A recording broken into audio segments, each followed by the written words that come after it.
guys, welcome back to my channel.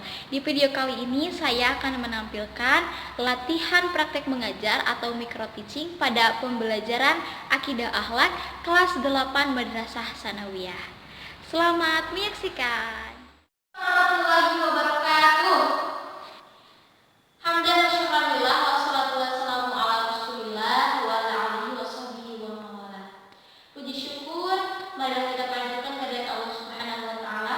Salawat beserta salam semoga selamanya tercurah limpah kepada Nabi besar Muhammad sallallahu alaihi wasallam. Selamat pagi semuanya. Bagaimana kabarnya? Alhamdulillah. Nah, Ibu akan absen terlebih dahulu ya. Abu Kemudi, Andri Mardiansa, Ayu Resti Putri, Yara Hairunisa. Oke, semuanya hadir ya. Nah, anak-anak, sebelum kita memulai pembelajaran, alangkah lebih baiknya kita berdoa terlebih dahulu. Mari kita berdoa mulai. Selesai. Nah, untuk pembelajaran kali ini kita akan membahas tentang iman kepada kitab Allah Subhanahu wa taala. Iman kepada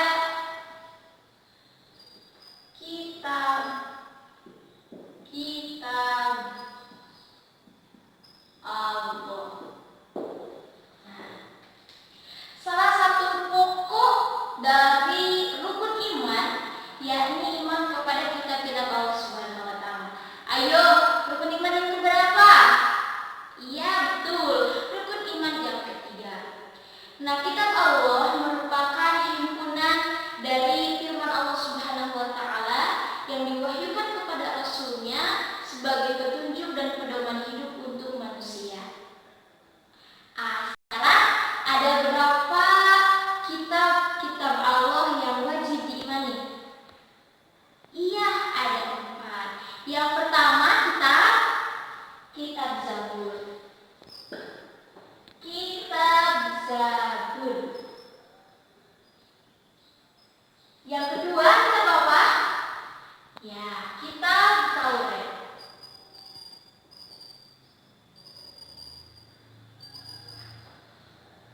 Yang ketiga, kitab Injil.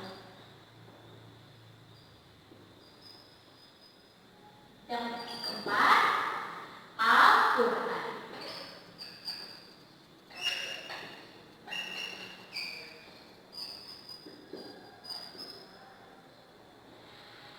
Nah, kitab yang keempat ini wajib kita imani, dan masing-masing kitab ini diwahyukan oleh Allah Subhanahu wa taala kepada rasul pilihannya. Nah, sekarang kitab Zabur diwahyukan kepada siapa? Kepada Nabi Daud alaihi salam. Kemudian kitab Taurat kepada siapa? Ya, Nabi Musa alaihissalam. Terus kitab Injil Nabi Isa, dan terakhir Al-Quran kepada Nabi Muhammad sallallahu alaihi wasallam.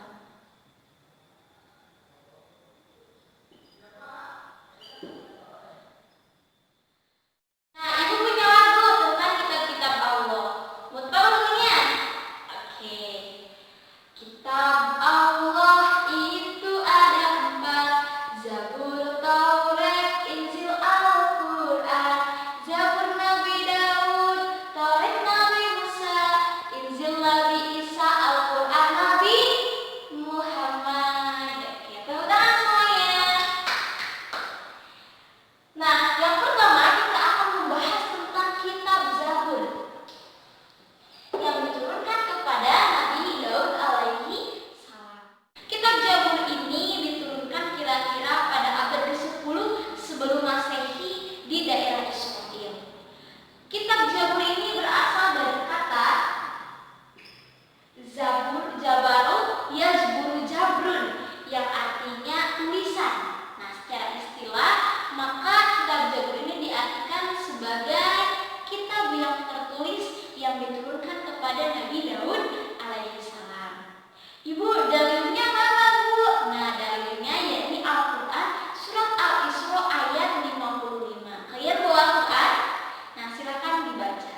doa, zikir, serta hikmah.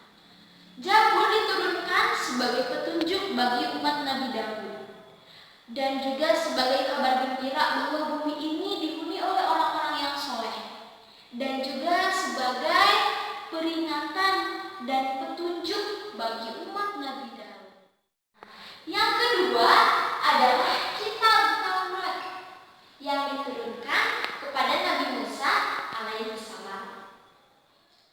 Kitab Taurat ini diturunkan sekitar abad 12 sebelum Masehi di daerah Isra dan Mesir. Kitab ini, Taurat ya, namanya berasal dari kata Torah. Nah, dalilnya pada Al-Quran surat Al-Isra ayat 2. A'udzubillahi minasyaitonir rajim. Bismillahirrahmanirrahim. Wa atayna Musal kitaba wa ja'alnahu hudan li bani Israila alla tattakhidu min duni wakila. Nah, silakan kalian lihat artinya. Siapa yang mau baca artinya? Oke, silakan Ridwan. Terima kasih Ridwan. Nah, apa sih isi-isi dari kitab Taurat ini, Bu? Silakan kalian catat ya.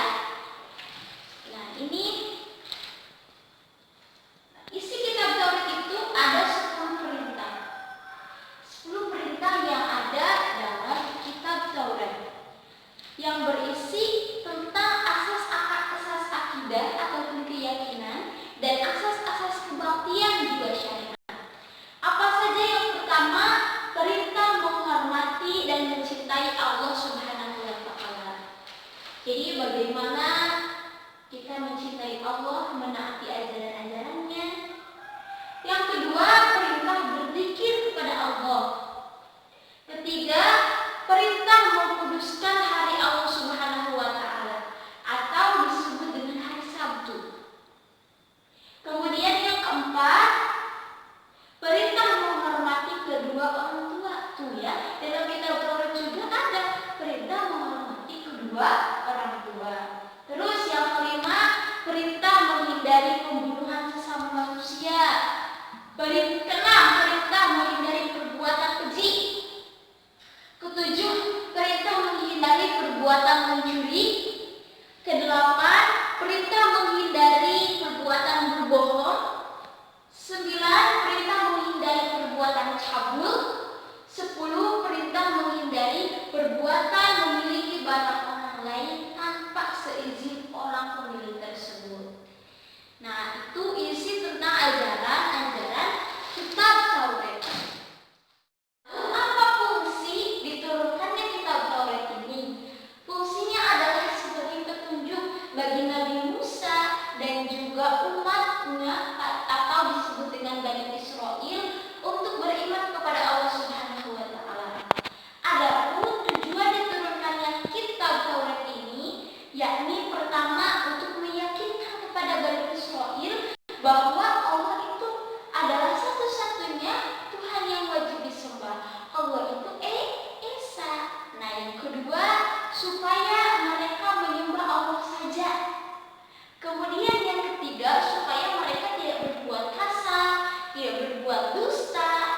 Dan yang keempat, supaya mereka berbakti kepada kedua orang tuanya. Yang kelima, supaya mereka tidak mengambil milik orang lain dengan cara yang tidak halal. Nah, gitu. Itu kitab Taurat. Terakhir adalah kitab Injil yang diturunkan kepada Nabi Isa alaihissalam. Kitab Injil ini awalnya berasal dari bahasa Yunani yang artinya kabar gembira. Maksudnya apa? Yakni sebagai kabar gembira untuk umat Nabi Isa alaihissalam bahwa akan datangnya Nabi terakhir yang diutus untuk seluruh alam, yakni Nabi Muhammad SAW. Nabi Isa mengajarkan kitab Injil ini selama 3 tahun, dari usia beliau 30 tahun sampai 33 tahun. Lalu kemudian Allah menyelamatkannya, Allah mengangkatnya dari kejaran kaum Yahudi yang ingin menyalib Nabi Isa alaihissalam. Isi pokok dari kitab Injil ini adalah mengajarkan tentang ketauhidan, mengajarkan juga tentang pembersihan jiwa dari kotoran kotoran-kotoran nafsu dan sebagainya. Kemudian perintah dan mengajak supaya berlaku zuhud, yakni mengutamakan kepentingan-kepentingan yang tidak bersifat duniawi. Ya, yang terakhir adalah kitab Al-Quran yang diturunkan kepada Nabi Muhammad SAW. Al-Quran ini sebagai mukjizat yang diturunkan kepada Nabi Muhammad dan membacanya adalah ibadah. Suka baca Quran gak? Iya, bagus ya. Harus membaca Al-Quran. Kita bisa baca Al-Quran, kemudian bisa memahaminya, nanti bisa mengamalkan dan juga bisa mengajarkan. Siap? Oke, bagus. Nah, isi dari kitab Al-Quran ini adalah yang pertama sebagai ajaran tauhid, yaitu mengesahkan Allah Subhanahu wa Ta'ala. Kedua, tentang ibadah. Ketiga, tentang janji dan juga ancaman. Maksudnya apa? Jadi tentang pahala, bahwa orang-orang yang berbuat baik sesuai dengan ajaran syariat Allah, maka dia akan mendapatkan pahala. Dan begitu juga sebaliknya, jika mengerjakan perkara yang dilarang, maka akan diancam dengan siksa Allah dan akan dikenakan dosa. Kemudian yang keempat, tentang hukum-hukum.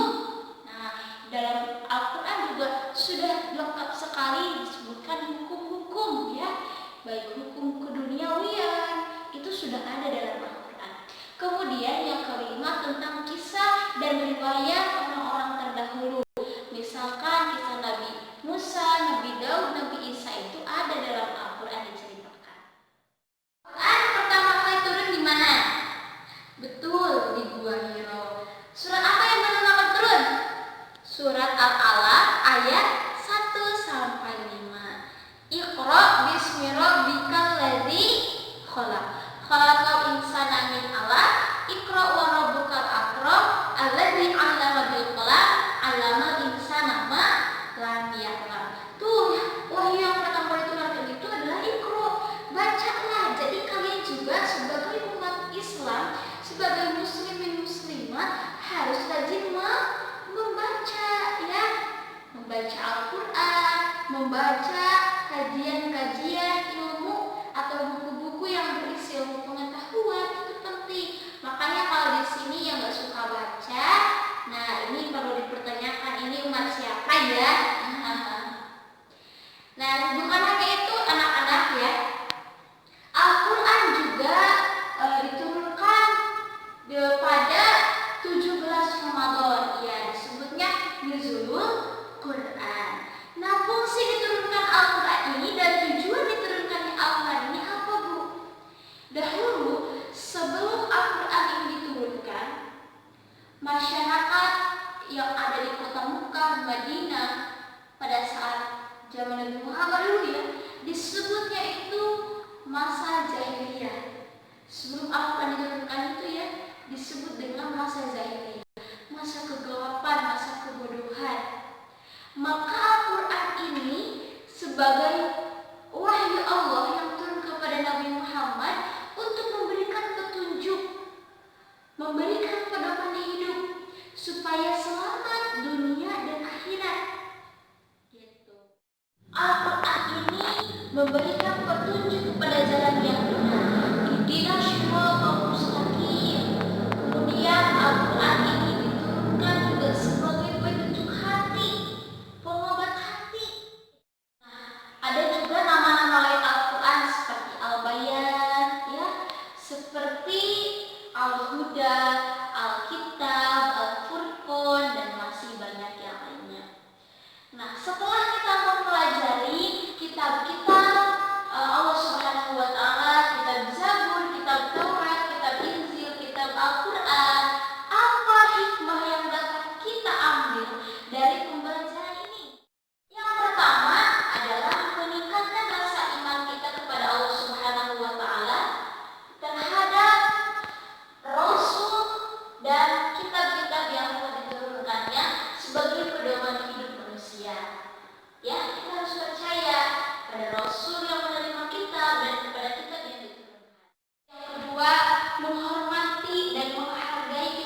itu dia cuplikan latihan mengajar atau micro teaching pada pembelajaran Akidah Akhlak kelas 8 Madrasah Sanawiyah.